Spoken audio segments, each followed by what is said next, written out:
After the stories about Harvey Weinstein came out, this inspired others to come forward with their own experiences working for people in the film industry who acted inappropriately. One of them was Brett Ratner, but before that he was a director who was able to find success despite his films not being the most critically praised. He worked frequently and was also a prolific producer until that all came crashing down. Ratner began his career directing music videos, working primarily with hip-hop and R&B artists like Public Enemy, LL Cool J, and Mary J. Blige. One of those music videos was Nothin' But Love by the group Heavy D and the Boys, which featured an appearance by Chris Tucker. Tucker suggested Ratner to the producers of his comedy Money Talks, which became his feature directing debut. The movie was not well received by critics and did not exactly impress at the box office, but it was modestly budgeted and probably made something back on home video. Ratner next signed on to direct the buddy cop movie Rush Hour. He had the idea to cast Jackie Chan in the lead role and pair him up with Chris Tucker, but Disney was unsure about Chan's appeal to an American audience and put the film into turnaround. New Line Cinema, which had released Money Talks, picked up the movie, and Rush Hour would turn out to be a big hit for the studio.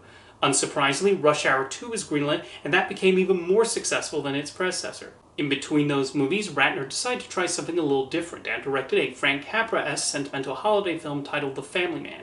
Starring Nicolas Cage as a successful businessman who finds himself in an alternate universe where he lives an ordinary suburban life with a wife and children, it received mixed reviews, with some finding it heartwarming and others not buying into its fable.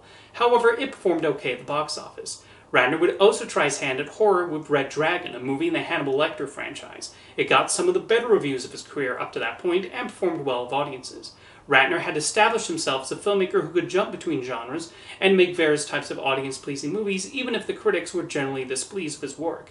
He also became involved as a producer on a number of projects, including Double Take, Running Scared, 21, and the television series Prison Break. Thus he became fairly in demand in Hollywood. His first major flop would turn out to be the heist movie After the Sunset, starring Pierce Brosnan and Salma Hayek. But he then followed up with an entry in a very popular franchise. After Bryan Singer decided not to direct X-Men 3, 20th Century Fox desperately looked for a new director and eventually landed on Matthew Vaughn. Vaughn worked on the movie for a while, but eventually left primarily because of the short amount of time Fox was giving him to complete the film before a May 2006 release date. Brett Ratner then swooped in and served as basically a hire-on director, mostly leaving it to the writers to make sure what he was filming was a worthy adaptation of the comics. When the movie was released, it was considered an underwhelming entry by fans and was especially criticized for its handling of the famous Dark Phoenix storyline from the comics. It still pulled in solid numbers at the box office, though. He would return to familiar territory with Rush Hour 3, which had a much higher budget than its predecessor, while also seeing a slight drop in attendance. So while many still went to see the latest action-filled hijinks, it was considered a bit of a box office disappointment. The next movie he directed was Tower Heist, which began as a pitch by Eddie Murphy. It then spent a number of years in development, originally being about robbing Donald Trump, to eventually centering on a fictional Bernie Madoff type. Interesting enough, Tower Heist was originally involved in a controversy with theater owners, as Universal wanted to try an experiment by releasing the movie on demand 3 weeks after its opening, priced at $60. After movie theaters complained that this was a disruption to the theatrical window, Universal abandoned those plans, until a certain pandemic arrived 9 years later, which gave Universal and other studios the opportunity to do exactly this and at a lower price range. Now it's the new normal. Anyway, back to Brett Ratner. He was embroiled in a controversy of his own around this time, as he was originally set to produce The Oscars with Eddie Murphy hosting.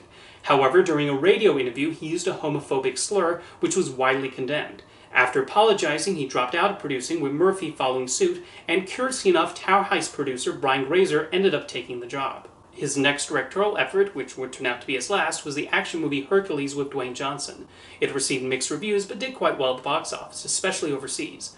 Around this time, he also pumped up the number of movies he produced. In 2013, his company Rat Entertainment joined forces with billionaire James Packard to form Rat Pack Entertainment, which quickly signed a financing deal with Warner Brothers, resulting in the logo appearing on many of the studio's films released between 2013 and 2017. They also brought on board Dune Entertainment, which was run by Donald Trump's future Secretary of the Treasury, Steven Mnuchin. So if you ever wondered why Mnuchin's name is on a bunch of Warner Brothers movies in the 2010s, that's why. Although I always remember Wonder Woman, which was released after he went to work for the Trump administration, burying his name deep in the credits well after most people had probably left their seats. Ratner did not just help finance movies for Warner Brothers, though. He was also an executive producer on The Revenant and was one of several producers on Warren Beatty's long-development Howard Hughes movie Rules Don't Apply. In April 2017, James Packard decided to back out of Rat Pack and sold his stake in the company. Several months later, with the Me Too movement in full swing, several women came forward to reveal they'd been sexually assaulted by Brett Ratner. These included actresses like Olivia Munn and Natasha Henstridge, who revealed his inappropriate behavior in an expose in the Los Angeles Times. Other people would also come forward with their own stories, including Elliot Page, who said Brett Ratner made an inappropriate and homophobic remark to him on the set of X-Men 3 when he was only 18 and years before he came out. Everything revealed about Ratner certainly makes the Rat Pack logo being called Macho at the start of the Lego Batman movie really awkward now. After these stories came to light, Warner Brothers immediately announced they would sever all ties with Brett Ratner, close his office on the studio lot, and their financing deal with Rat Pack was not renewed. Playboy also said he would no longer be involved in a Hugh Hefner biopic they were developing at the time, and that he was set to produce. The last film Brett Ratner has a producing credit on is the Christoph Waltz movie Georgetown, which premiered in 2019. You might think Ratner would disappear after his career came to a halt, and while he has for the most part, he still pops up on occasion. Not that long after Warner Brothers ended their deal with him, he was reportedly walking around Hollywood saying he would be directing Rush Hour 4 for the studio.